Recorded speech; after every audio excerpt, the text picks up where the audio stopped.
আজকে চলে আসলাম পরোটা নিয়ে। আজকে কিন্তু একটা স্পেশাল পরোটা বানাতে যাচ্ছি। আমি নিজে না, আমার হেল্পিং হ্যান্ড। তো পরোটাটা খুবই স্পেশাল, এত মজার, মানে বলে বোঝানো সম্ভব না। অলরেডি দুইজন খাদক পরোটার সামনে বসেই আছে। হ্যাঁ, তো এটাকে কি পরোটা বলে কেউ জানো?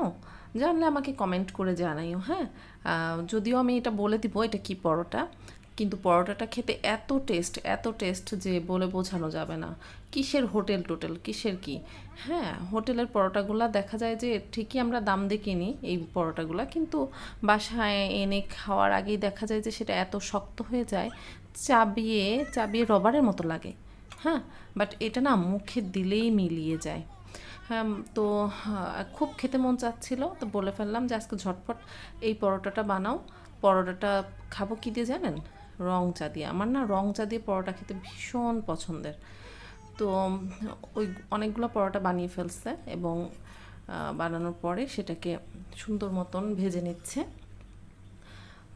আর পাশের চুলায় আমি হচ্ছে গিয়ে এক চুলায় আমার হেল্পিং হ্যান্ড পরোটা ভাজছে, পাশের চুলায় আমি এবার হচ্ছে গিয়ে একটা পাতিলে রং চা, মানে মশলা চা যেটা, সেটা বানানোর প্রস্তুতি নিচ্ছি। যেটার মধ্যে এলাচি, দারুচিনি, লবঙ্গ, তেজপাতা, এই তো এইগুলো দিয়ে আর কি, যে চাটা আমরা করি সাধারণত সেটা।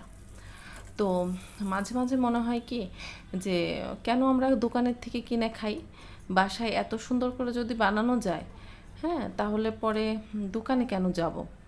কিন্তু অনেকেই পারে না, অনেকেরই কষ্ট হয়, অনেকে সময়ের অভাবে করতে পারে না।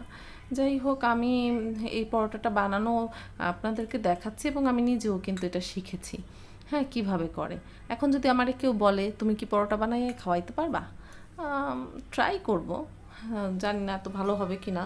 আমার বুয়ার হাতের পরোটাটা যে মজা হয়, মানে যে খাবে সে আর ভুলবে